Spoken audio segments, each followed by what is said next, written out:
المرسلين محمد صلى الله عليه وعلى آله وصحبه وسلم.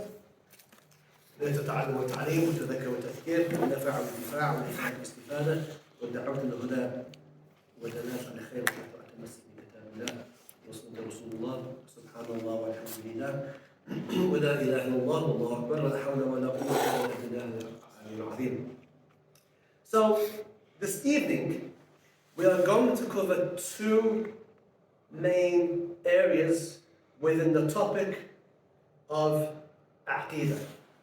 And those two areas, the first area is what is the Aqidah that the ulama have specified with regards to Allah and to His Prophet sallallahu alaihi wasallam. Like how the ulama have kind of systemized certain points. And then we're going to take a case study of how these ulama, how they responded to a particular challenge by a particular sect. And look how they responded to that particular challenge. So the class is made of two parts, inshallah ta'ala. Now there are going to be things that you may understand, things that perhaps you may not understand, but don't worry, there's something here for everybody. And if there's something that you don't understand, then at the end we'll have a question and answer session. You can ask whatever it is you want to ask. Alright, Bismillah. Obviously now this should be very clear to you. Quran and Sunnah have been preserved, the correct methodology, and the correct methodology can be seen and observed by the vast majority of scholars for the vast majority of time. I mentioned the Hadith Jibreel, Islam, Iman, and Ihsan. And today's class, and indeed last week's class, is focused on Iman, alright? Iman. Because Islam is fiqh, Iman is Aqidah, and Ihsan is spirituality, Tazkiyah, which we may get on to next week. Alright, Bismillah. So the question we're going to answer, how has Aqidah been understood and preserved by the vast majority for the vast majority of time, and what has been their interpretive methodology? And we know that Aqidah or Tawheed or Ilm al-Kalam, whichever word you want to use, because all three are used, focuses on these 6 points. To believe in Allah, His angels, His books, the scriptures, messengers, the last day, and destiny. Aqidah deals with those 6 things. Alright? It's not Islam in terms of the pillars, nor is it Ihsan in terms of spirituality. Aqidah deals with these 6 things. Alright? And we mentioned after the Prophet's death, sallallahu alayhi wa sallam, certain groups and sects appeared. And these groups and sects were very different to the early Muslims in terms of their views. But they all used the Quran and Sunnah as in their defense to prove their authority. Alright? And the Muslims, as Islam spread, more people became Muslim, they came into contact with Greek philosophy, and some Muslims became influenced by Greek philosophy in terms of their Aqidah. All of that is a recipe for disaster. Alright? Like, we know that Allah subhanahu wa ta'ala has promised to preserve the deen. The Prophet sallallahu alaihi wasallam said, this sacred knowledge will be borne or carried by the reliable authorities of each successive generation. So the Prophet is saying, every generation there's going to be reliable authorities in every generation. In some generations they're going to be a lot more apparent, and in some generations they won't be as apparent. But overall, throughout history, they still represent the vast majority for the vast majority of time. And what will they do? They will preserve it. And what? Remove from it the alterations of the excessive, the interpolations of the corrupt, and the false interpretations of the ignorant. And this hadith is written by Imam al-Bayhaqi. So therefore, we have 2 imams of Sunni Aqidah. two imams, or two madhabs, if you want to call it like that, two schools or two imams. Abu Hassan al-Ash'ari and Abu Mansur al Maturidi. Last week we spoke about them. Inshallah, when the slides are uploaded, which will be today or tomorrow, you'll have last week's slides and today's slides as well. So these two imams were the scholars of Aqidah, alright, in their time. Okay. Allah's promise to preserve and protect this deen with regards to Iman, Aqidah, manifested itself through these two particular scholars who would rise to the occasion and defend the correct Islamic creed, Aqidah, from these different sects. Abu Hassan Ash'ari, who died 324, Abu Mansur al-Maturidi, who died 333. The Ash'aris responded by refuting these sects and their beliefs, but also began to systemize and structure and develop the science of Aqidah, much in the same way that the four Imams began to structure fiqh and derive and make rules and usul and principles, nasikh wa mansukh, abrogate and abrogated. They began to organize things. So the Ash'aris and the Maturidis, the followers, they became known by that, became famous, and whom the majority of Muslims have followed these two scholars in their approach for over 1,000 years. Similar to the way that we call people who follow the Maliki school Malikis, those who follow Abu Hanifa Hanafis, people who have followed these two schools, either Ash'ari or Maturidi. Both of them have very, very, very minor differences of opinion. 99% the same, just minor differences of opinion, but are not major. Okay? But the Ummah has followed these two and their approach. Very important. Alright, we can see that they are in the year 260. Abu Hassan al-Ash'ari died 324. And Abu Mansur al-Maturidi died 333. Both of them lived kind of opposite ends of each other geographically, but it's interesting how Allah, that these two came at the right time. All of these sects and a lot of confusion, these two Imams stood up and defended Islam in a way that the sects could not refute.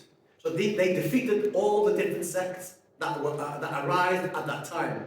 And people began to say that the followers of these two are the followers of Ahl Sunnah wa Jama'ah. The people of Sunnah wa Jama'ah are the followers of these two. Why? Because the opponents of these two were the sects, the Mubtadi'ah, people of innovation. Makes sense. Alright, so the correct interpretive methodology can be found by the vast majority. However, as we mentioned, occasionally history shows us that certain sects dominate religiously and politically. But they were not representative of Sunni Islam. Alright? Examples of sects that occurred after the death of the Prophet who the Ash'aris had to refute. From now on, when I say Ash'ari, I also mean Maturidi. They're just two names, but we call it Ash'ari from now on, right? So the sects that they had to refute were these sects, the Mu'tazilites, the Khawarij, who we'll talk about in a few weeks' time, maybe next semester, the Mu'attala, the Shia, the Qadariya, Jabariya, and the Karamiya, Mujassama. Alright?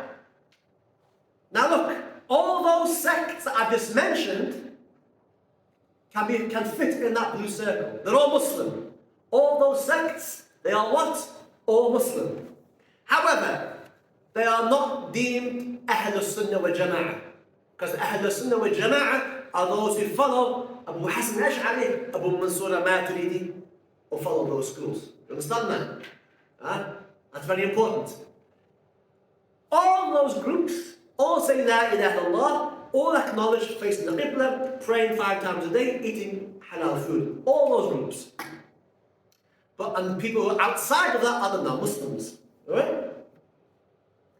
Points to bear in mind. Bismillah. Ahmed. Bismillahirrahmanirrahim. Points to bear in mind. Recognize that there are different traditions within Islam. Some are more mainstream than others and have a larger following historically. Do not make takfir on others who do not follow your views. Takfir is when you call somebody kafir. He's a kafir.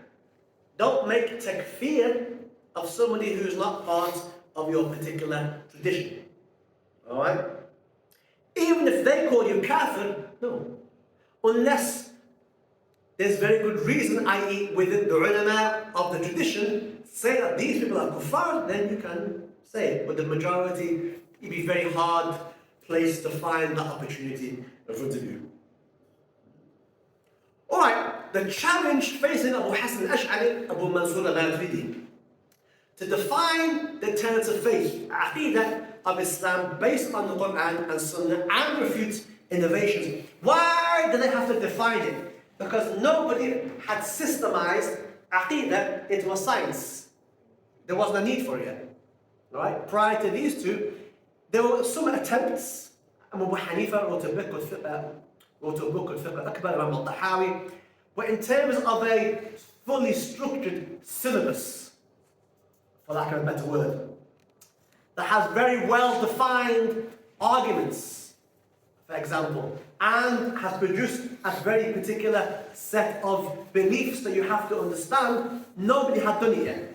And on top of that, a way of refuting the other sects and their views, nobody had done that. So these two scholars had to A, formulate the school and define Aqidah correctly, systemize it, and then start to deal with all these different sects, which is amazing.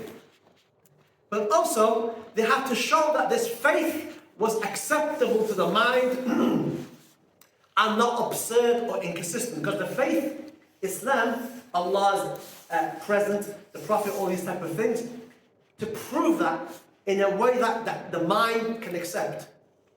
Alright?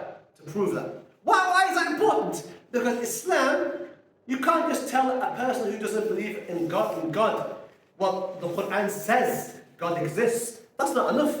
So they had to use what's called rational, intellectual proofs. How can we prove that God exists? So they have to define these kind of arguments and this way of thinking. To give scriptural as well as rational proofs that person is convinced to believe in. Right? So, because of these particular sects used rational arguments.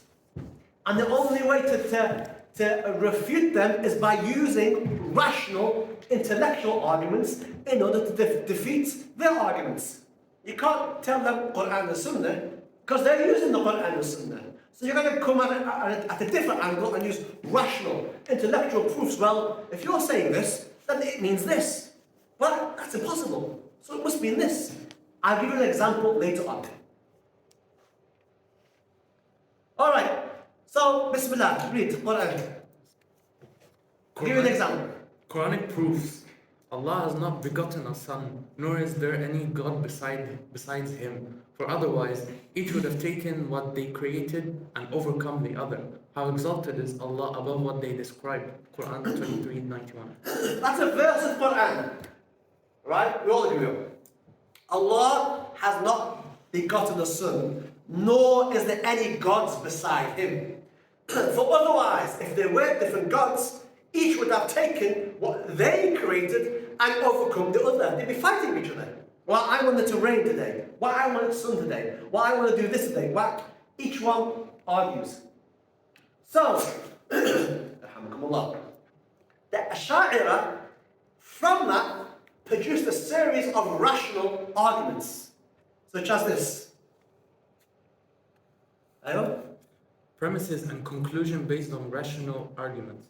A God means a being with an all-powerful will. God here means a being with an all-powerful will. Has a will that is very powerful. B. The all-powerful will of more than one such being would impose a limit on that of the other, which is absurd.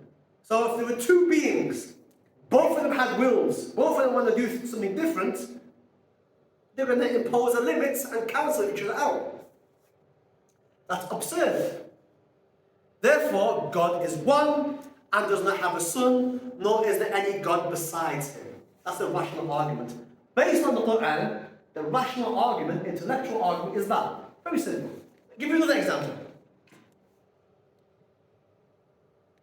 Were there were there other gods in the heavens and earth besides Allah, the heavens and the earth would have come to ruin. Quran 21:22. Similar as before. So here's the rational or the intellectual arguments that you use with people, for example, who are Muslim. It would be this. A god means a being with an all-powerful will to whom everything in the universe is thus subject. Yep, God is someone who is all-powerful and everything in the universe he's in charge of, he has power over. Alright? If the universe was subject or under the power of all-powerful gods, like these Greek gods, for example, the fabric of time and space would be disrupted. Would be disrupted by the exercise of the several different wills. Each one wants to do something different. However, when we look at the reality, space and time, there's no such disruption that we can see in the universe, which therefore means God is therefore one, and there are no other gods. do you understand the point?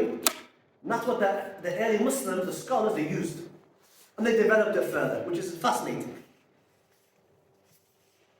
So you've got the Quran and you've got rational proofs. Okay, the Aqidah of Sunni Islam. This is important. In your classical works of Aqidah, there are 3 categories that your average book of Aqidah will cover. Okay, and inshallah, I want you to study Aqidah, inshallah, as when the opportunity arises. So your average book, your classical works, will deal with 3 categories. Number 1, Ilahiyat, divinity, Allah and His attributes. so the first section of any book in Aqidah would deal with Allah subhanahu wa ta'ala. It would deal with Allah. And who is Allah, His attributes, everything you need to know about Allah is here in the first chapters. Second, Nubuwat, messengers and the message, the functions of prophethood and that which is associated with them. once we've dealt with everything you need to know about Allah, then we'll move into the prophets. Everything you need to know about prophets in order for your belief to be correct. Everything that is connected to and you need to know about prophets is there. Very easy, you'll see later on, just certain things. 1, 2, 3, 4, 5, you have to know. Okay? And then the third section of classical works is called Sam'iyat, which relates to that what the Prophet informed about, such as resurrection after death, the gathering, the bridge across the fire, Sirat, paradise and hellfire. Okay. So, first, Allah. Everything you need to know about Allah. Alright? The Ash'ari and the Maturidis set a syllabus of things you've got to know. You can't go on without knowing these things. You have to know these things. And they're very simple. Then everything you need to know about the prophets and the messengers. You need to know these specific things. And as you'll see, very simple. And then everything that you need to know that has come to us by the Prophet telling us. There's certain things you have to know. Alright? So, your classical works focus on those 3 sections. Alright, so after saying La ilaha illallah Muhammadur Rasulullah and acknowledging Allah's infinite perfection, Allah's perfect, infinitely perfect, after all that, it's obligatory to know, this is every Muslim needs to know the following. What is necessary for Allah? What is what? Necessary For Allah. And then, what is impossible for Allah? Whoa, what do you mean? Something impossible for Allah? Really? What can be impossible for Allah? We're going to find out. And what is possible for Allah? So what are they, girls?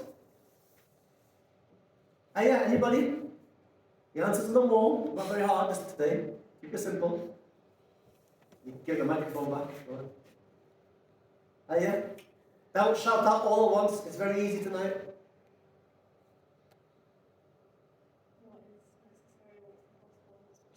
Excellent. Alright? Very easy.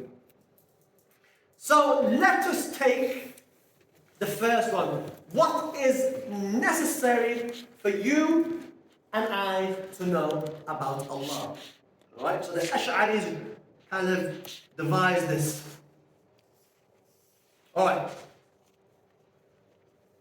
Number one, existence. Allah exists. These are 20 attributes. So the ulama, the Ash'aris, said Allah has 20 attributes. That does not mean that He doesn't have other qualities. And I know someone will probably ask somebody online.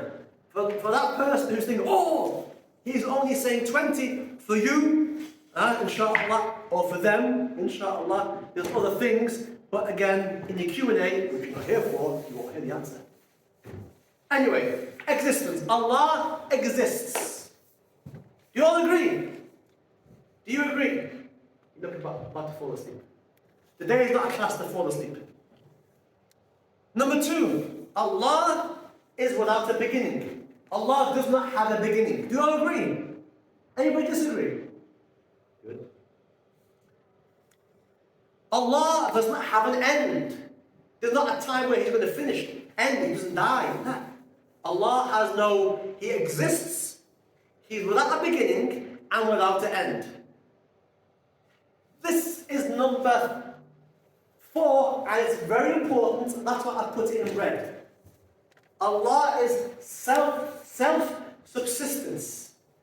Self-subsistence, meaning He does not need any place or anything. He's what's called al-Ghani, doesn't need anything. Allah does not need you, does not need I. Allah is not in need of anybody or anything. Do we all agree? No. Because if He was in need of somebody else, that's an imperfection. And He's perfect. You understand? When you study Aqidah, they'll break this down into more details, but tonight is not the point for me to break everything down. It's just to introduce you to what a classical work in Ash'ari Aqidah would say. Then Allah is dissimilar to created things. And again, that's number 4 and number 5 are important for tonight's second part of the lecture. Allah is absolutely unlike His creation.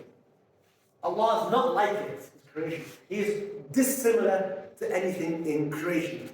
Number 4 and number 5 is very important for tonight's class. Number 6, Allah is unique. 7, all powerful. He has a will. He has knowledge. He has life. He's hearing, sight, speech. And therefore, because of that, He is almighty, all-willing, all-knowing, living, all-hearing, all-seeing, and speaking. So they said, the Ash'aris and Maturidis said, these are 20 things that are necessary for you to believe in that God has. These 20 things you have to. Because without these 20 things, a God wouldn't exist. There wouldn't be a God. A God's not alive, not hearing. What kind of God is that? Alright? Very simple, right? If I said to you, if I said to you, does God exist? You're going to say yes. If I said to Amen, does God hear? Of course He hears. If I said Shahid, can God see? Obviously. So these are just things that all of you, if you were asked, will probably say, yes, of course, obvious. But the Ash'ari and the Maturidis just put a syllabus. Look, these 20 things, make sure you know them. And that's it. And the majority do. Alright? These are necessary attributes of Allah. Now you're going to say, well, hang on, there's 99 names of Allah. Yes, we're not denying the 99 names of Allah. MashaAllah. And those 99 names arguably could come back to these 20. So us saying these are 20 necessary attributes for Allah, an attribute and a name are 2 different things. But we all agree on the 99 names, but the point is that those 20 attributes, if you believed in the 99 names, but didn't believe, for example, in Allah's without an end, what's the point? What's the point? And Allah has many, many names that we're probably not aware of. What happened? Allah's perfect. He just told us what we need to know. طيب. Alright. Alright, now here's the one you're probably thinking, impossible? What is impossible for Allah? The Ash'ari said, well, what's impossible for Allah are the exact opposites of the things which are necessary. What do we say? What is necessary for God? Existence. Therefore, the opposite of existence is what? Non-existence. Impossible. That's impossible. So what they did, there are 20 attributes which are impossible, i.e. the exact opposite of the first 20. I.e. Allah doesn't have a beginning. What's the opposite? He has a beginning. Impossible. Allah can see. What's the opposite? He can't see. Impossible. You understand that? If you go back and work through the list, it makes sense. That takes you from 21 to 40. Alright? For those who keep in count. Alright. Attribute possible to affirm of Allah. What is the attribute that is possible? We mentioned necessary, 20. Mentioned 20 impossible. And then we mentioned, well, the one attribute which is possible. Jaiz is this. I hope you can read this one. The one attribute merely possible of Allah, 41, is that He may create or destroy any possible thing. He may create or destroy any possible thing. He doesn't have to create you. He doesn't have to create me. So he can create what he wants and destroy what he wants. Therefore, the ulama say that is possible. Jaiz, Lillah Azza wa Jal. To create or not create or destroy, that's up to him. Okay? Again, this is in the classical works of the Ash'ari and Al Maturidis. Alright, now we move on to the prophets. And again, look, you're going to have to go and study Aqidah, inshallah, to understand what those 20 mean, so on and so forth. I'm just introducing it to you very quickly. Okay? In terms of the messages and the message, Ahmed, you ready? The attributes of the prophets upon whom be peace similarly fall under the three headings. A. The four attributes necessarily of the prophets, 42nd to 45th. Okay, so just as we had that which is necessary for Allah, attributes, we also have attributes which are necessary for prophets. Alright, the next four things are necessary for prophets. So what are they? Number one. Telling the truth. Keeping their trust. Number three. Conveying to mankind everything they were ordered to.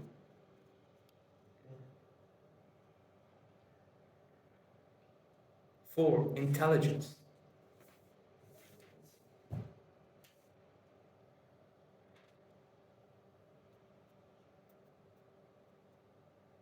Okay, so prophets have to tell the truth. Because if the opposite was true, they would not be reliable. Mu'min, you awake. Pay attention, you have to know this. Keeping their trusts and aman. Conveying to mankind everything that they were ordered to, or everything they were told to convey, they conveyed. And number four, intelligence. Prophets, messengers have to be intelligent. Those are four things which are necessary for prophets that have been identified by the ulama. Nobody disagrees on that. Everybody agrees. Alright, the four attributes which are impossible for them. Any idea? Luqman? No, I won't say it again. The four impossible for the prophets, they cannot lie. The opposites of all the... Opposites of all four. You get me, Umar, are you with me? Good. Someone's with me tonight, that's great. So lying, impossible for prophets to lie. To be treacherous, impossible for Allah to lie. Impossible for prophets to be treacherous, afwan. Concealing that which they were ordered to reveal. Impossible. And the last one, to be feeble-minded. Alright? Well, okay, nobody disagrees. And the one attribute possible of these prophets is any human state that does not detract or reduce their rank as prophets. What does that mean? Well, the list goes on. This is all possible for them. They can, but can't. It's up to them. And it's up to how, like, you read the list, this is there. Eating, they can eat. If they want to, they can eat. Possible. Sleeping, they can sleep. Marrying, they can marry. Some didn't. And illnesses that are not repellent to others, although Allah protected them from every offensive physical trait and everything unbecoming of them, protecting them from both lesser sins and major sins, before their prophethood and thereafter. Okay, I put that part in green because it's important. Again, when you study Aqidah, these are the things you will study, inshallah. So, for example, I think, Shimu, you've done some Aqidah, right? This is quite familiar to you? Yeah. And then anybody else done Aqidah in the class? Familiar, right? Nothing that is not new. Inshallah. Alright. So, summary. When one reflects on these 50 fundamental tenets of faith which students memorized over the centuries, it is not difficult to understand why the Ash'ari and the Maturidi schools of Aqidah was identified and associated with Islamic orthodoxy for over a millennium. Namely, they are the tenets/beliefs of the Quran and Sunni. Okay. Following them has been a sign of Ahlul Sunnah wal Jama'ah. So, ulama, from then on in, including from their time, they recognized what they were saying as being valid and correct. And what we found is that those who were in opposition to them were largely sects that were outside the fold of Sunni Islam. Okay? Now there might be differences internally, we're not talking about those internal differences, we're talking about the things which fundamentally sect outside of the circle of Ahlul Sunnah wal Jama'ah disagree on. Following them has been a sign of Ahlul Sunnah wal Jama'ah, and the majority of scholars from east to west have followed them. Imam Ibn Hajar Haytami, one of the greatest authorities in the Shafi'i school, has defined Sunni Muslims, Ahlul Sunnah wal Jama'ah, as those who follow Abu Hassan Ash'ari and Abu Mansur Al Maturidi, the two Imams of Ahlul Sunnah, Al-Fatawa Al-Hadithi. So, who is Ibn Hajar al-Haytami? Anybody from the girls know? Anybody from the brothers know? Ibn Hajar al-Haytami. Ahmed. Was he one of the mujtahids within the Shafi'i school? Yes. And anything else? There are many mujtahids in the Shafi'i school. What's special about him in the Shafi'i school?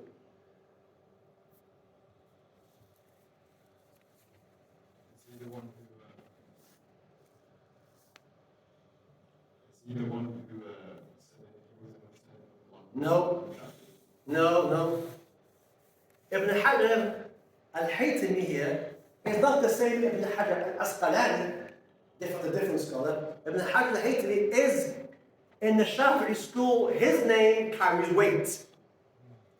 His opinions are fatwa. So Ibn Hajar al-Haytami is a leading authority in the Shafi'i school. Massive authority, and that's why I quoted him, because in his fatwa, he says that those who when he was asked about who are Ahlul Sunnah wal Jama'ah, the leading authority in the Shafi'i school, Ibn Hajar al-Haytami says, those who follow Abu Hassan Ash'ari and Abu Mansur Al Maturidi, the three Imams of Ahlul Sunnah. That's a fatwa in the Shafi'i school that is as authoritative as you're going to get. Okay, Bismillah. So, we've talked about what? The syllabus, in terms of you have to know about Allah. There's 20 things which are impossible for Allah, the 20 things which are impossible. Then we looked at what? The things which are permissible for Allah. Then we looked at prophets, 4 things that are necessary for prophets, 4 things which are impossible for prophets, the 1 thing that is permissible for prophets. And then we looked at what? A summary of all those things. And the majority of ulama have followed these 2 approaches. Okay? The majority, that's what we've done tonight so far. Right. So now we're going to look at how these schools of Ahlul Sunnah wal Jama'ah, how they dealt with a particular challenge, which is the challenge of anthropomorphism, or people who believe Allah has a body, Allah has a hand, Allah is above the throne in the physical sense. How do they deal with that? People's eyes now are listening. Great. We'll look at this night, inshallah. Alright, now you remember last week I mentioned this particular group, this particular individual who died in 256. He is the one that kind of brought this idea and made this idea a bit more famous, sadly. Why this example? How you read? Literalism in interpreting the Quran/Hadith that deal with Allah's attributes has historically appeared from time. Sadly, it has reared its head today due to, but not exclusively, a lack of knowledge of the orthodox classical doctrinal approach of these scholars. Some have gone so far to believe that Allah literally has hands, an eye, sits on, over a throne, is in the sky/heavens, etc. Some might not explicitly say so, but when attempting to explain their beliefs, will fall into likening and compare God to His creation, mushabbih.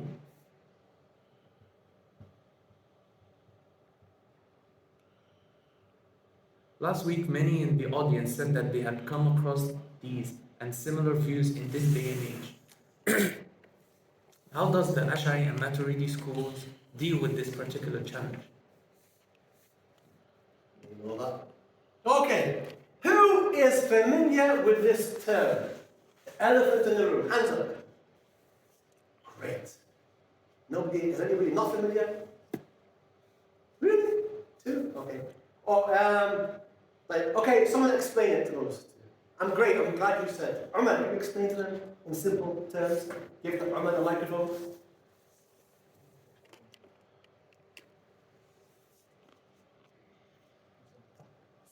Like, most of these things.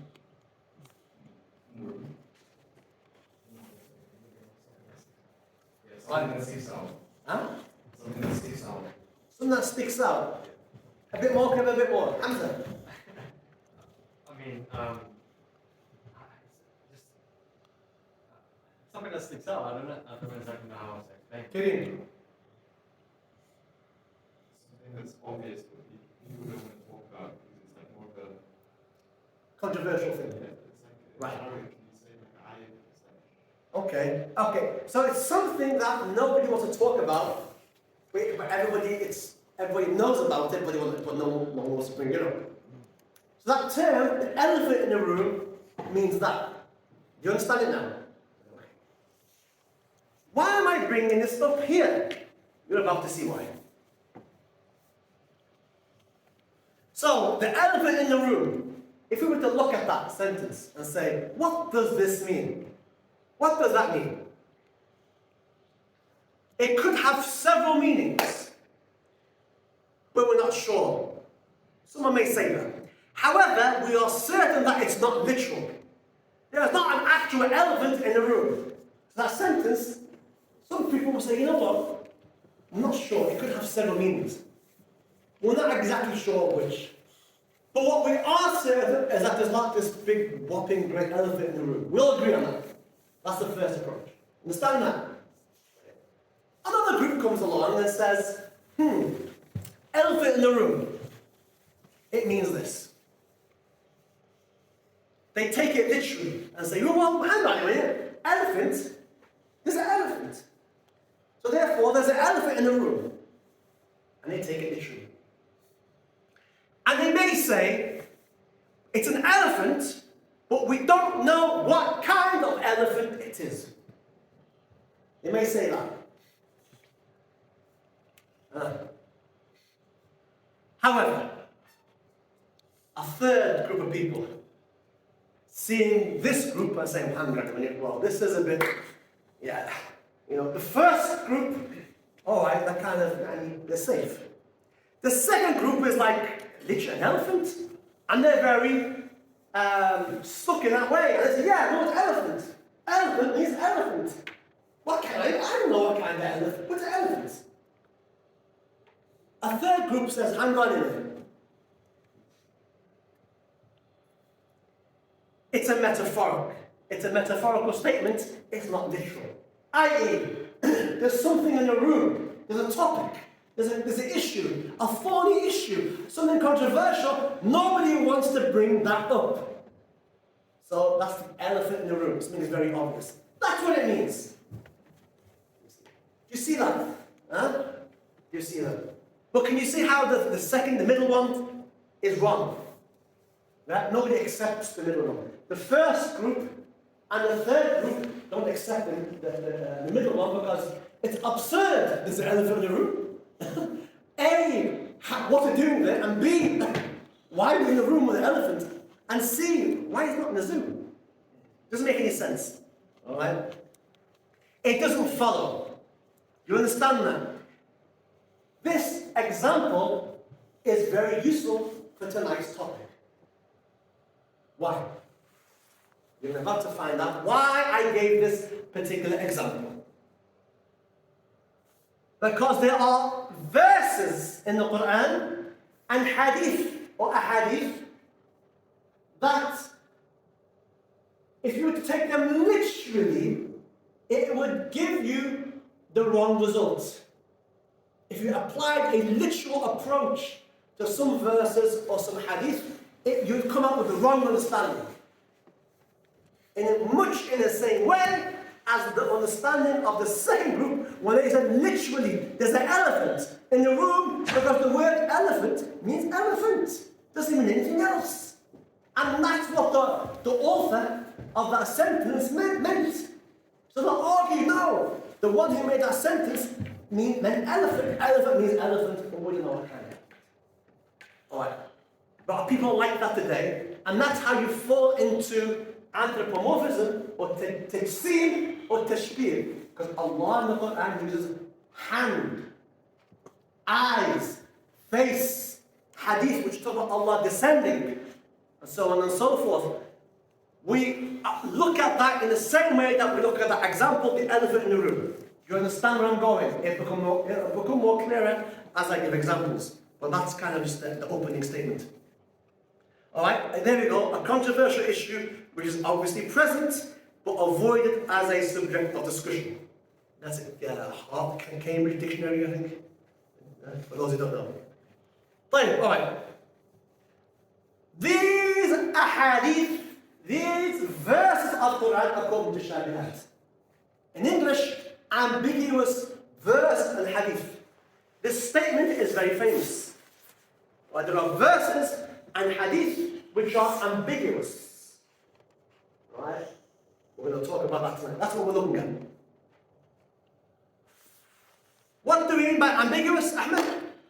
Mutashabihat, ambiguous verses and hadiths, meaning not clear. Defined as verses or hadiths that when taken literally gives the reader the impression that God has bodily attributes which is impossible for him.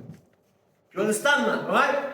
Verses of Quran, ahadith, that if you take them literally on face value, according to the language that is commonly associated with those words, it would give you an impression of Allah that He is like creation, similar to creation. But we mentioned before, one of the 20 attributes of Allah is that Allah is dissimilar to His creation.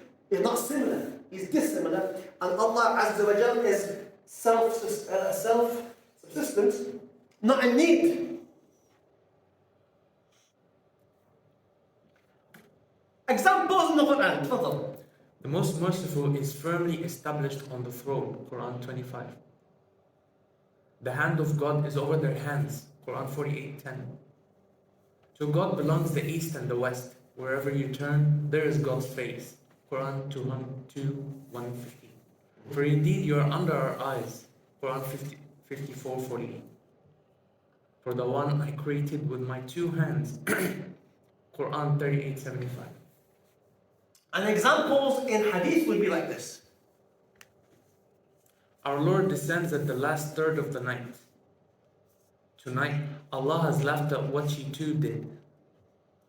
Verily, Allah created Adam with His image.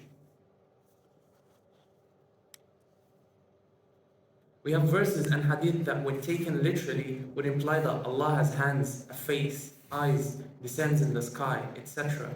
This would liken Allah to His creation, which is a problem, as Allah is dissimilar to created things and absolutely unlike His creation. So let's pause and let's think about what's on the wall behind us. We have what? We have verses and hadith that, when you take them literally on face value, with the words that are commonly associated with those particular meanings, it's going to give you an impression of God that makes Him similar to us. You are likening God to His creation, and Allah is not like His creation. Why? Because the verse of the Quran says, "Laysa kamithlihi shay," there's nothing like Him. So how then do we reconcile between these things? How did the ulama reconcile between these ahadith and these verses and the other verses of the Quran that says there's nothing like Allah? How do they interpret those verses? How do they interpret those hadith? That's what we're going to look at tonight, inshallah. Alright, critical thinking exercise. Bismillah. Allah is not created. Do we all agree? Good. Once I had one person said no, and then realized he misread it, and then made tawbah perhaps. I don't know. Allah is not created. Number two, everything else is created. Everything else other than Allah has a beginning and end. Everything else.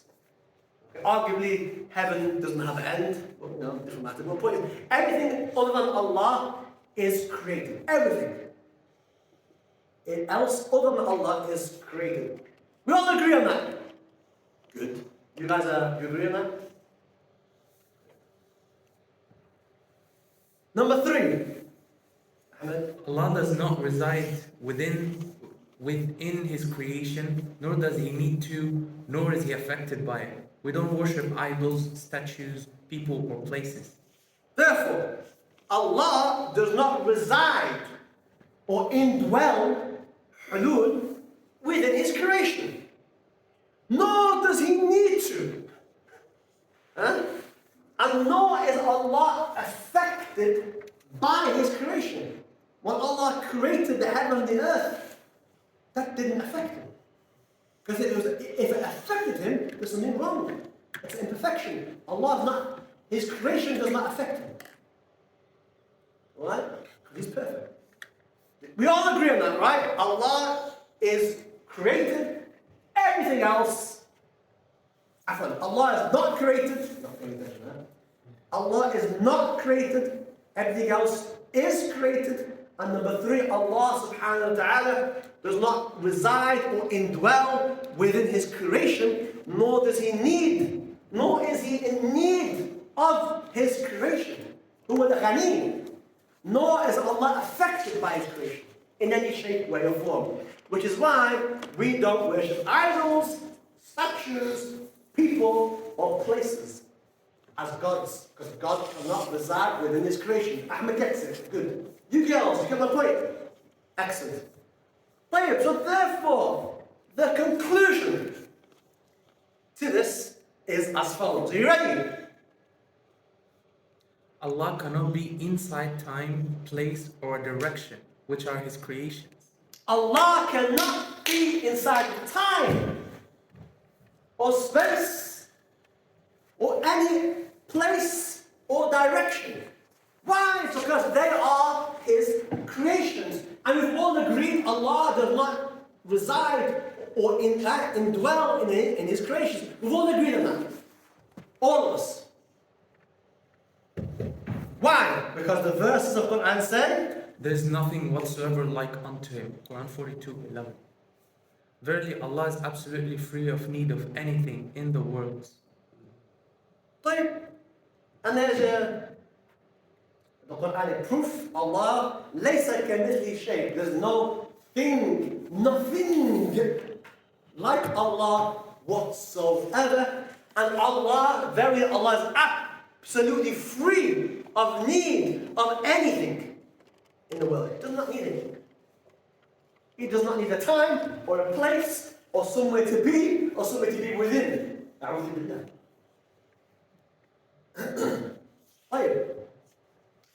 So, we still have a problem, don't we?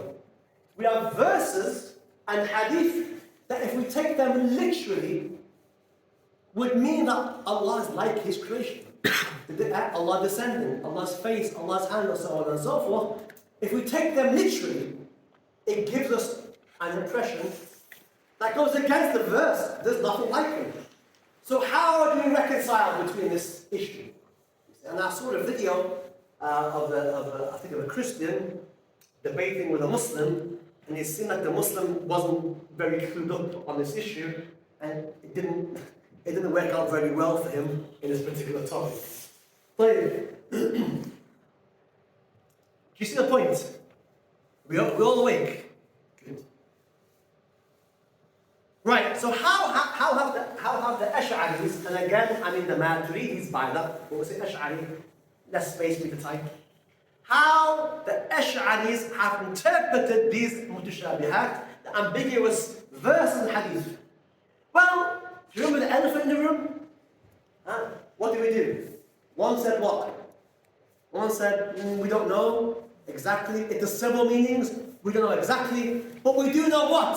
It's not a literal elephant. That was one approach, right? The last approach was what? Who said that? Metaphorical. Right? Same thing here. They use these two approaches. So let's look at the first approach. In Arabic, it's called tafweel. Tafweel. And the second approach is called ta'weel. I want you to take a screenshot of that now. Take a screenshot of that now, please, on your phones, for those who are familiar with these terms. Tafweel and ta'weel.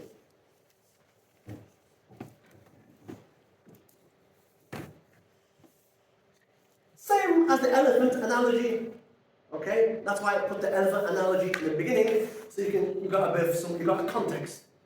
So, tafweel comes from the word fawwada, to leave to Allah. وَأَفَوَّضْ أَمْرِي إِلَى اللَّهِ. I leave my affair to Allah. And I translate, well, a friend of mine who wrote on this subject translated tafweel as a non-specific interpretation. I'm going to break that down now. So tafweel is non-specific interpretation. Again, we are talking about the verses and hadith which are called ambiguous mutashabihat. The Ash'ari said the first approach is the approach of tafweel, to not give these things a specific interpretation. Here's what we mean. Ahmed, tafadhal. It is He who has sent down to you, Muhammad, the book, Quran. In it are verses that are entirely clear. They are the foundations of the book, Al-Ahkam. And others are not entirely clear, ambiguous, mutashabih. So Allah says in the Quran, right? He says what? That it is He who has sent down to you, Muhammad, Allahumma salli alayhi wa sallam, the book, the Quran. In it are verses that are entirely clear, very clear, muhkam. Okay? And they are the foundations of the book. Others are not entirely clear. Hence, ambiguous. Okay, so let's move on from that. Then what? Allah then says in the same verse. So as for those in whose hearts is a deviation from the truth, they follow that which is not entirely clear thereof, seeking conflict, fitna, and seeking its hidden meanings. But none knows its hidden meanings except God. Only Allah knows the meanings of those verses in hadith. Only Allah knows it. Right? Then? And those who are firmly grounded As for those who are firmly grounded in knowledge, they will say, we believe in it. These verses, we believe in it. The hadith, if the sahih, we believe in it. The whole of it, clear and unclear, all are from our Lord. Right? And none will grasp the message except men of understanding. So the idea that there are verses, and in this particular tafsir, the ulama say only Allah knows the realities of those verses. Alhamdulillah. Okay? That's the basis for a non-specific interpretation. Because the specific interpretation only Allah knows. That's why the ulama did tafweed. Bit more detail, bear with me. So tafweed, non-specific interpretation, it means this. First of all, we have faith in it. We believe it. If it's a verse of Quran, it's a verse of Quran. We believe it. We all believe it. If the hadith is sahih and has certain conditions, we affirm the hadith. That's number one. We affirm it. Number two, by believing of Allah Most High that there is nothing like Him. And He, Allah subhanahu wa ta'ala, is above having any attributes of His creation, of His creatures. In more specific detail, we mean this. In other words, tafweed, this is the exact definition. Number one, we accept the verses and hadith, if it's sahih, as they have come without specifying the exact meaning from a list of possible meanings. Alright?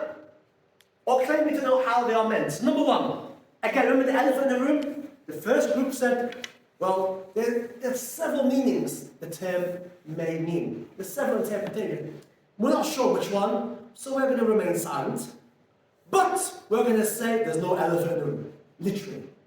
Same thing here. We affirm it, alright? But the exact meaning of hand, face, descending, and so on and so forth, there's several meanings it could mean.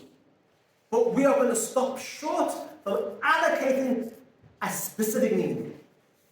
So it wasn't that they didn't know. They knew certain meanings of it, but they stopped short of designating a specific meaning. They stopped short. And that's why it's called tafweed. They left it to Allah Azza wa Jalla, because it was safer. That's number one. Number two, negating the elephant in the room, literally. Anyone? Negating any literal interpretation based on the outward linguistical meaning that will give Allah human attributes. There is nothing whatsoever like unto Him. Alright? There's no elephant literally in the room. Okay? And number three, Consigning to Allah the meaning of the mutashabihat, unapparent meanings, ambiguous of the Quran or Hadith. so the Ash'aris and the Maturidis, they favored this approach. Accept the verse of hadith, let's say. Alright? We accept them, we affirm them. The meaning of it, there are several meanings. We don't allocate which meaning, we leave it. But we do negate one meaning, which is the literal meaning. We negate the literal meaning. And at the same time, we consign, nafawwid, we leave the true meaning to Allah Azza wa Jalla. So that's a safer approach. The Ash'aris and the Maturidis prefer that. Alright, now the early Muslims, they endorsed tafweed. Sufyan ibn Uyayna, تفضل. Sufyan ibn Uyayna, who died 98 years after the Hijrah, and who said, the interpretation, tafsir, of everything with which Allah has described Himself in His book is to recite it and remain silent about it. Imam Shafi'i said, I believe in what has come from Allah as it was intended by Allah. And I believe in what has come from the Messenger of Allah sallallahu alaihi wasallam as it was intended by the Messenger of Allah. So, the early Muslims preferred this approach when it came to interpreting these verses and hadith. They preferred this approach, tafweed. Right? There are several possible meanings. We don't know which meaning it is specifically, we're going to stop. But we do know that the literal meaning, no.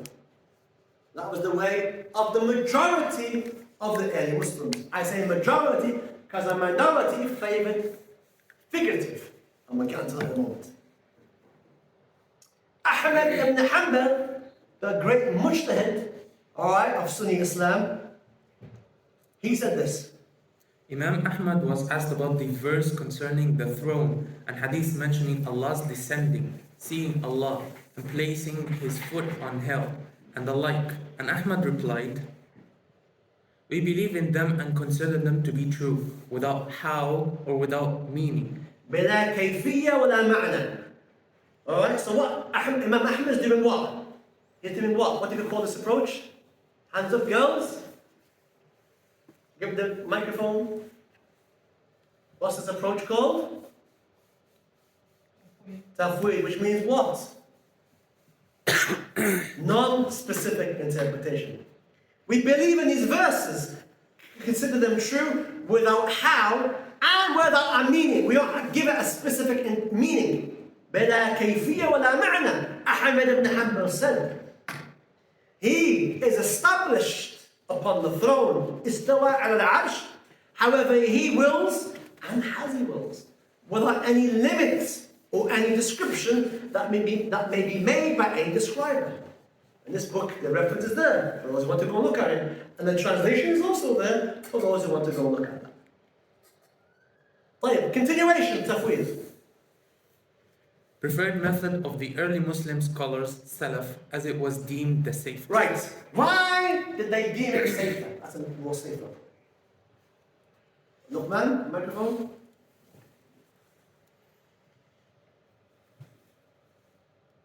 Because they did not want to risk attributing the wrong meaning to their word. Yeah, because they had a list of possible meanings. Which of those meanings they didn't want to put their necks on the line to what this meaning. They stopped. Hence it's safer. You're not putting yourself in a dangerous position, potentially in which you may get it wrong. That's why they preferred that particular way. Not to say that ta'wil is wrong. No, absolutely not. We'll find out. But it was safer. And the Ash'ari and the Maturidis all favoured that approach. Initially. Indeed, the doctrinal schools of the Ash'aris and the Maturidis favored this method over interpreting the verses. Became known as the way of the Salaf, early Muslims, when dealing with the ambiguous verses or hadiths. So the way of tafweed, non-specific interpretation, was the way which was known as the way of the Salaf. The majority of the Salaf did this approach. Right? Bear in mind, none of the Salaf said Allah literally has a literal hand, like we have a hand or a different hand. No, none of the Salaf said that. And if anybody can prove it, Bismillah.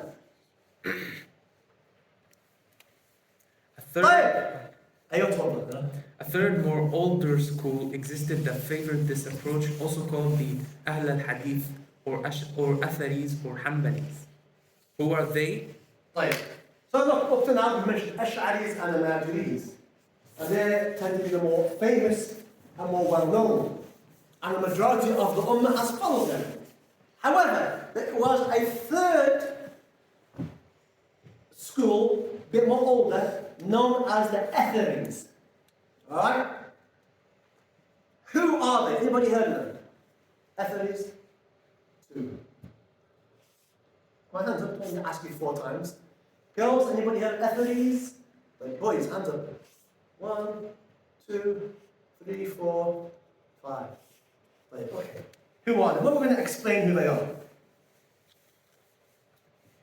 Ahl Hadith, the people of Hadith, not to be confused with the Ahl Hadith and the contemporary Ahl Hadith based in the subcontinent.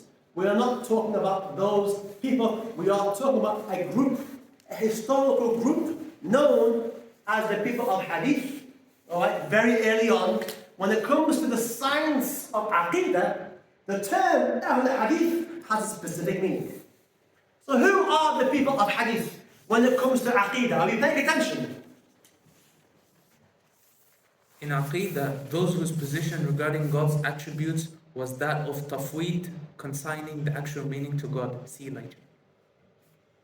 They were a community of Hadith scholars expert in Hadith sciences, the way of Ahmad ibn Hanbal and a great many of the Hanbalis. So, in the science of Aqidah, if you're reading a classical work on Aqidah, and you came across the term Ahl Hadith, or Athari, it means a particular group of ulama, mashallah, who had a particular approach, I will find out, to these particular verses.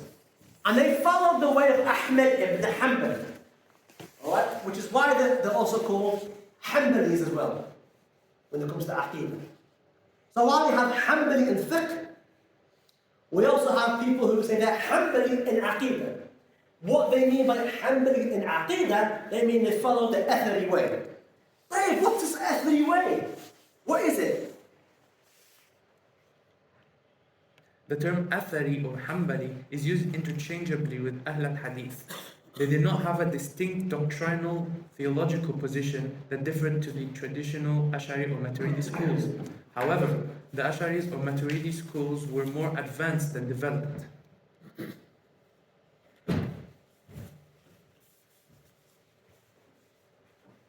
So, it's not here, so I don't know why I didn't put it on. Basically, the Atharis, the Hanbalis, their approach to these verses, again, it's not the verses in Hadith, their approach was tafweed. They preferred tafweed. Leave it, don't go into it. It has several possible meanings, we don't know which one. However, we can remove the literal meaning as that's not an option. Alright? So the early Hanbalis, or the early Atharis, they preferred tafweed. They will say that. Right? So Athari, the way of the early Atharis was complete tafweed. You guys, why is this important? We'll find out. Alright. In terms of madhabs, alright, the four schools, Hanafi, Maliki, Shafi'i, and Hanbali, what relationship do the four schools have historically with these three schools? And you can see why I don't mention Athari, because the reality is that the Atharis are incorporated with the Ash'aris and the Maturidis in the sense that they all prefer tafweed. Right? They all prefer tafweed. So when it comes to Ash'aris, alright, and the Maturidis and Ahl Hadith Athari, in terms of madhabs, majority, the bulk of Malikis and Shafi'is followed the Ash'ari school. And again, very, very, very, very minor difference between the Ash'aris and the Maturidis. Minor differences. Differences that when we start learning Aqidah, you say, oh yeah, it's interesting. Some interesting differences, but nothing major. طيب. The Maturidis, anybody want to guess which madhab from fiqh follows the Maturidis? Ayman. The Hanafis, he said with a smile. Hanafis. And anybody want to take a guess, girls? Which school preferred the Ahl Hadith or the Athari way? Out of the four schools. Very simple, only one left. Not you, somebody else. The Hanbali method. Yeah? Oh. Okay. Alright, here, Mr. Read. The ambiguous and the rise of literalism. So, up until this point, historically, you could do tafweed. You didn't need to look at the specific interpretation. Just khalas. Everyone read it, there's no issues. What begins to happen is that sects begin to emerge. And they begin to take these things literally. Hand means literal hand. Face, literal face. He sat or established or upon a throne, literally. He's in the sky, literally. Haqiqatan, bidhatihi, in his essence. So that begins to happen. Do you remember the elephant in the room? The second approach, what did they do wrong? The second approach. They did what? Elephant in the room. Second approach, girls. Took. They took it literally, right? Elephant means elephant. What else could it mean? They said. So this now begins to happen very early on in the lands of Islam. So if the ambiguous were taken literally, If the ambiguous were taken literally, they would contradict the verses of the Quran. Verily, Allah is absolutely free of need of anything in the world. There is nothing whatsoever like unto Him. right? We understand that, right?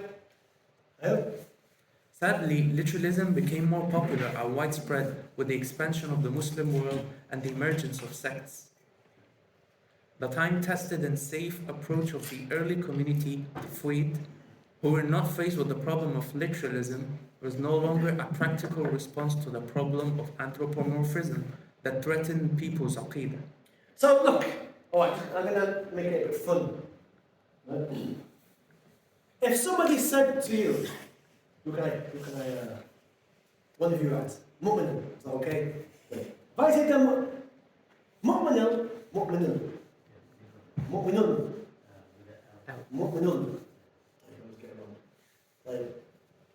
he, in his mind, when he thinks about food tonight, give me it's going to help people understand. When he thinks about food tonight, on his mind is biryani. Alright? And that's wrong, biryani is nice. You know. Some of you guys would probably wish you had biryani tonight. Yes, true or not true? True. Right. However, tonight's meal is not biryani.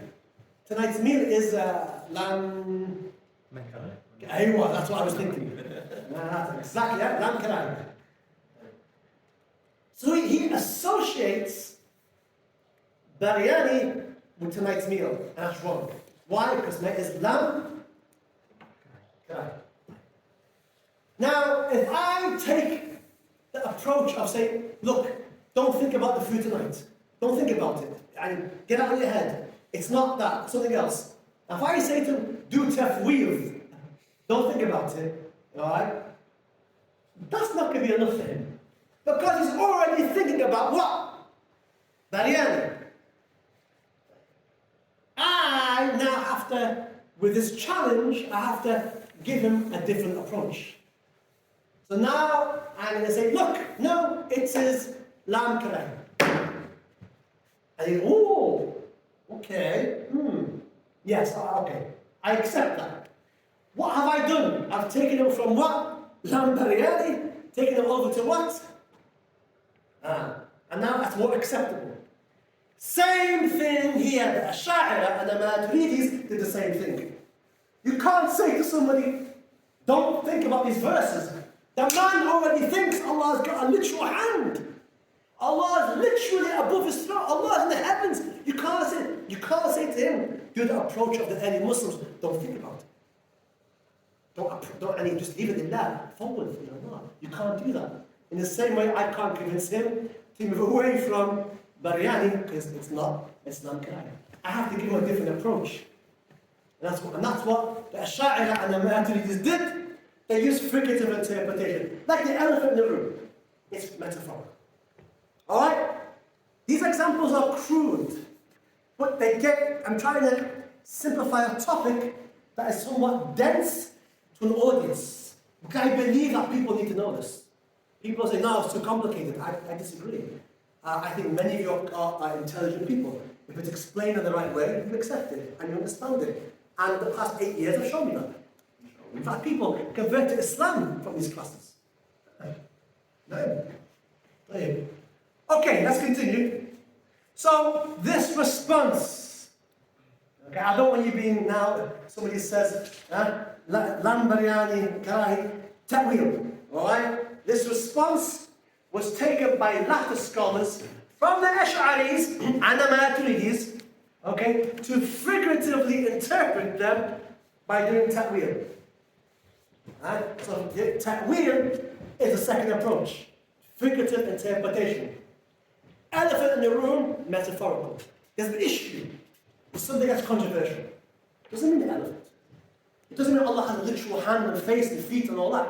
Why? Because that would mean Allah is like His creation. We disagree. We don't accept that. Allah says He's not like His creation. So figurative interpretation was used because the time the Muslims were in, that approach was the only approach that would work. And they found a precedence for this from the Sahaba. The Sahaba themselves used figurative interpretation. That's why I said the majority of the early Muslims used tafweel, the majority. Why? Because the minority did tafweel, historically proven. So the Sahaba had set examples where they figuratively interpreted. So they went with that. They already have the Sahaba doing this, so they took that as as a way of dealing with the literalism, the tajseem and tashbih that was rampant amongst their time. Alright, examples. Iqra. Examples. Allah is the light of the heavens. Light meaning guide. Allah's hands over their hand. Authority. So Allah's hand here means authority. Everything shall perish except God's face, except for Him. Except for Him. Yeah? It doesn't mean literally everything's going to perish except for God. I don't want to put these weird views in your head, but people have these views. Your Lord comes, His reward comes. Lord. Do you feel safe from He who is in the heavens, the angel of punishment? Conditions set by the scholars for ta'wil is that it is in accordance with the Arabic language and do not contradict other scripture. So not everybody can do figurative interpretation. It's the ulama. It has to fulfill several conditions that the Ash'ari early on laid out. SubhanAllah. And tonight is not the place or the time to go into that. Ash'aris and Maturidis use ta'wil, specific interpretation, to deal with the problem of literalism. Alright, the Ash'ari and the Maturidis used this. It was the only way to deal with this issue of literalism. Again, like with Mu'minil, you can't say to him, don't think about biryani. You already think about biryani. You've got to give him something else to think about. And that's what they did. But it was out of necessity. The age they were living in, these sects and ulama were saying this. And the average Muslim was being influenced by these understandings. So the Ash'ari and the Maturidis had to deal with this. The Ash'aris and Maturidis argue that when someone does not have the problem of literalism, then it's safer to do tafweel, non-specific interpretation, which was superior. Hence their statement, the way of the Salaf is safer, and the way of the latter-day scholars, Khalaf, is more precise. So both the Ash'ari and the Maturidis, they all said, look, it's safer to have the first approach. But in dealing with this problem, we've got to use this approach. There's no other way. Otherwise, people are going to have erroneous views. But you only use it in those situations. That's what they said. All right? When somebody has these views, then otherwise, safer to do the early way of tafweel. Aywa, Bismillah. Are you all awake? Ta'wil, specific interpretation, worked as an effective remedy against literalism, and was accepted by the vast majority of scholars for hundreds of years. So many scholars accepted this approach. Alright? And not least of all because there were examples amongst the Sahaba themselves who did this, who did figurative interpretation, ta'wil. Atharis or Hanbalis did not and preferred the way of tafwid, non-specific interpretation, but respected the Ash'ari and Maturidis. They generally did not call them kafir or innovator. So the Atharis, or the Hanbalis, the early Atharis and Hanbalis, right? They didn't have a problem with this approach. They didn't agree with it. You know, they had their old school way, fair enough. But they never made takfir of the Ash'aris or the Maturidis. They didn't agree with it, but they didn't make takfir, nor tabdi'. I say the early. Alright? Because we'll find out that things go pear-shaped, as they inevitably do. By rejecting tafwid and ta'wil, two remaining alternatives existed. Right, let's pay attention. Critical thinking exercise. Everybody has the critical thinking exercise hats on. Right. You listening? Girls. We said the two approaches. The first approach is what? Is tafwid, and the second approach is ta'wil. Tafwid is that we leave it lillah, which exact meaning we don't know. There's several meanings, we don't know. but we do know it's not literal. That's the first approach. Second approach is figurative interpretation. Outside of those two approaches, which are the main approaches, the correct approaches, alright? If we enter into the realm of the weird and the wonderful, alright, what other kind of interpretations would you might think which are wrong? What other interpretations could you think of?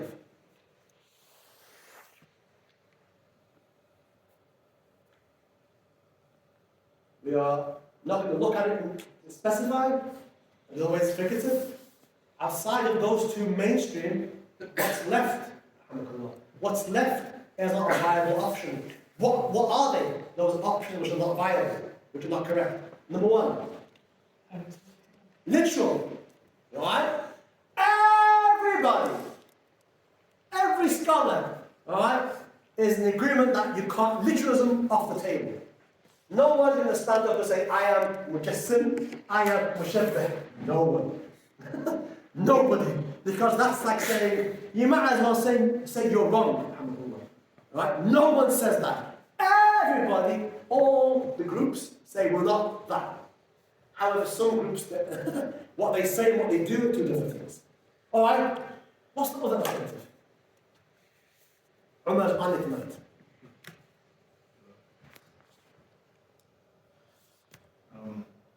This is a bit more difficult. I'd be surprised if anybody gets it.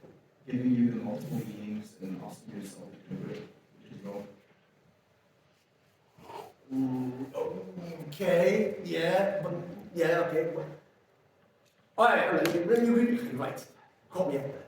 If I rephrase the question, what other non-viable, wrong interpretations are there that historically existed? She said, what do you name it? Istifa. She said literalism, she took the easy one. What else is left? Which is wrong. Amen.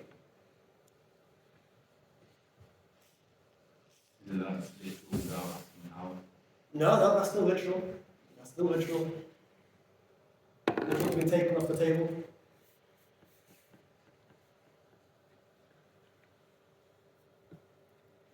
Would it be rejecting the... Yes!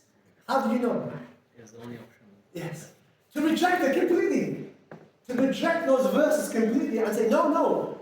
And while Ahl Sunnah affirms those hadith and verses of God, we affirm them. The other extreme that can be rejected. The opposite of literalism. Yeah? Literalism over there. Literal. Elephant. No way, no elephant, nothing at all, nothing. Two ends. Ahl Sunnah in the middle. You understand? So, and historically, those two approaches people fell into. A. Extreme rejection, nullifying the ambiguous, Mu'tazila. So the Mu'tazila fell in that group. As a reaction to, an extreme reaction, they went the other way. No hands, no feet, no, none of that. Nothing at all.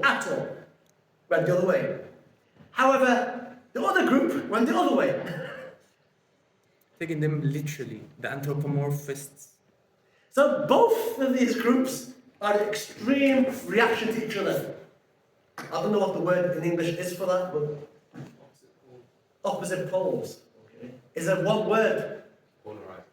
Polarized. MashaAllah. Polarized. Both rejected by all three doctrinal approaches as signs of deviation and heresy. So listen carefully, right? The Ash'aris, the Maturidis, and the Atharis, or the Hanbalis, all three rejected them. These two approaches. The extreme literalism, no. And the extreme negation, mu'attala, to negate them completely. All three schools rejected those approaches. Everybody. Okay?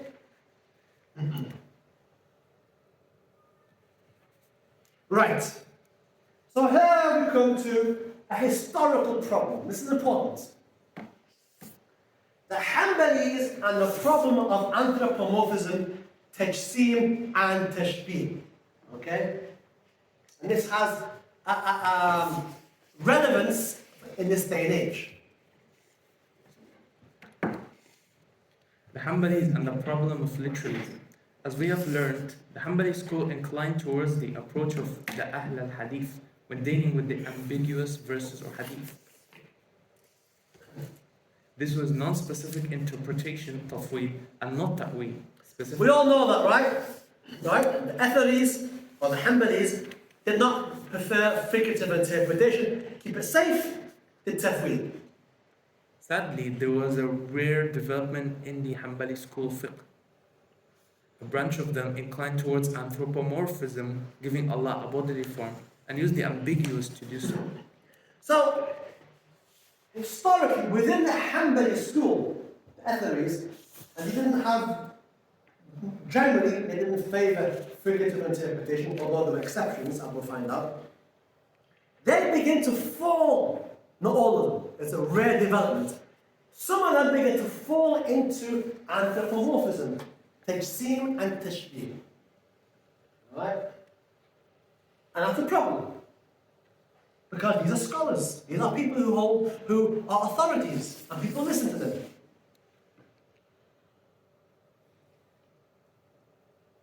This was wholly unrepresentative of the Ahl al-Hadith as a whole, whose school rejected such notions as shown by Imam Ahmad and many of the scholars of Hadith. So Imam Ahmad himself and many of the early Hanbalis were not literalists, were not mujassim, were not mushabbih. Right? So the leader of the school in Aqidah was not representative of this. But people went their way. And some of them claimed to be Athari. There's a problem. Because they took on the term Athari, Ahl Hadith, or Hanbali. However, what they were saying, what they were teaching was literalism. Under the banner of what? Of Ahl Hadith, or Athari. And that's another problem that the ulama had to deal with. Ibn Jawzi, 510 to 597, or 1116 to 1201, a famous Hanbali scholar, wrote a whole book refuting them. Daf'a al-Tashbih, recently translated as The Attributes of God by Abdullah ibn Hamid Ali. So Ibn Jawzi, he was a Hanbali scholar, and you can see he's quite late on, right? Compared to the early problems that existed. And I've got his book, he actually says that in his time, one of the reasons he wrote his book is that if anybody ever said Hanbali, people already associated the word Hanbali with anthropomorphism. And he says that it got to a point where you couldn't say Hanbali without the average person thinking mujassim, mushabbih, anthropomorphist, literal. It became synonymous. So, and that's he felt bad. He said, no, I'm going to defend, the Hanbali way, the Aqidah. So what he did, he wrote a book in which he took all of the verses of Quran that are mutashabih, ambiguous, and all the hadith, and he gives a figurative interpretation. Every single one, he gives figurative interpretation, while he himself is athari, which is in a way to deal with this problem. He wrote a whole book. And it's been translated by Abdullah ibn Hamid Ali. Those who want to buy it, it's an interesting book. Alhamdulillah. A bit heavy in the beginning, in the introduction, because it's academic. But it's a very useful way of looking at how the Hanbalis themselves began to push back against this faction that existed within them. Okay? So he was forced to write that book. Sadly, this faction still referred to itself as Ahl al-Hadith or Athari, and even went so far as to say that their literal interpretation was the way of the early Muslims, Ibn Taymiyyah and Ibn Qayyim. This is the case today. So the ulama said Ibn Taymiyyah and Ibn Qayyim were examples of this. And the ulama of the time wrote about them. Okay, the scholars in the time wrote because these two were looked at as being guilty of doing this. So the scholars wrote about them. Criticisms of Ash'aris or Maturidis by Neo-Hanbalis or Atharis. So the criticism of the Ash'ari and Al Maturidi school, which is the majority of ulama, I follow them, alright? The criticisms by the neo-Hanbalis. I say neo means what? Kidding. New. So the new Hanbalis or Atharis, those who call themselves Atharis, but they're not Athari in the classical sense, they will criticize the Ash'aris and the Maturidis. And here are some of the criticisms. Number one. Figurative interpretation is an innovation, bid'ah, in creed, since no one has ever interpreted them in this way. 2. You are rejecting or nullifying the attributes of Allah by figuratively interpreting. So this is what they will say. Alright, historically, this is what they've said. They've said the first is that figurative interpretation, ta'wil, is a bid'ah in creed. Since no one has ever interpreted these verses in this way. But we're going to prove that the Salaf and the Sahaba figuratively interpreted verses and hadith, and I'll give you examples. The other and look, there's many criticisms. You go online, you can spend your whole life. Forwards and backwards, forwards and backwards, forwards and backwards.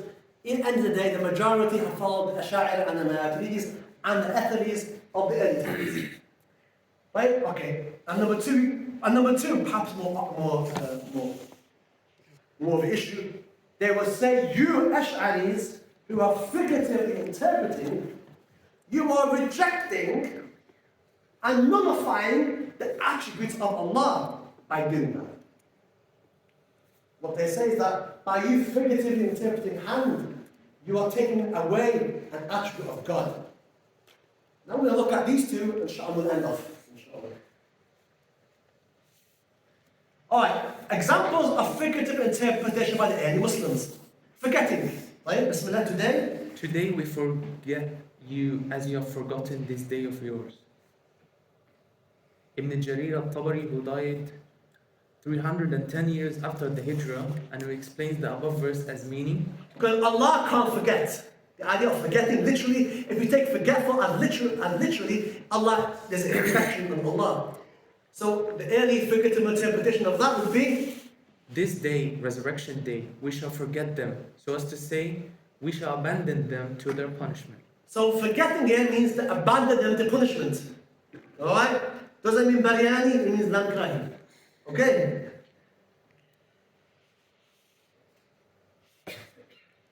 That's a bit Shin. more. Shin.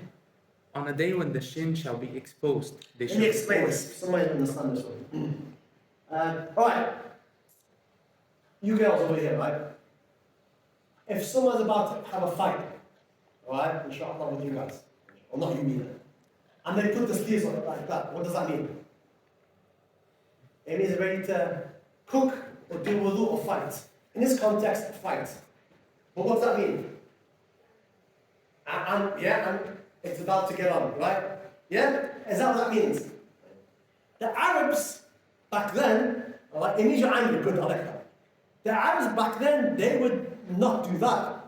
They would actually go like that and lift up, and you could, so the shins could be seen. If they expose their shins, it means like, it's similar as this. Right? Allah in the Quran says, on the day when the shin shall be exposed, Allah says, he's talking about himself, right? There shall be order to prostrate, but be unable. Imam al-Tabari, from the Salaf, a great Mufassir, he says a number of the Mufassirun, of the companions, and their students Tabi'in, they interpreted this to mean a day when shin shall be exposed, means that a dire matter, amrun shadid, shall be disclosed. Something heavy, a dire matter. Or the shin's association with direness being that it was customary for Arab warriors fighting in the desert to ready themselves to move fast and hard through the sand in the thick of the fight by lifting their lower garments above the shin, thus exposing it during battle. You get that at the back, yeah? They were angry, yeah? So the idea, Allah is using a term that the Arabs at that time would understand. Right? Nowadays you might not understand that, but if I explain it now, do you understand it?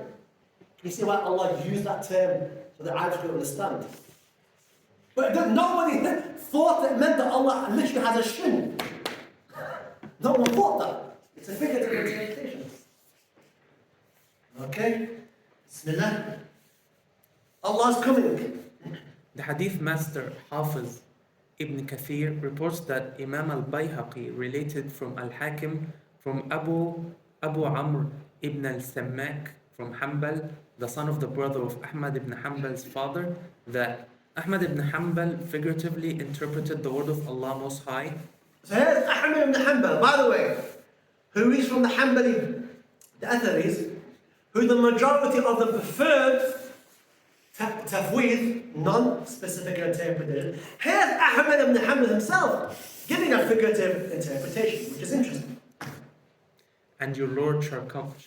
What does that mean? As meaning, his reward shall come. His reward.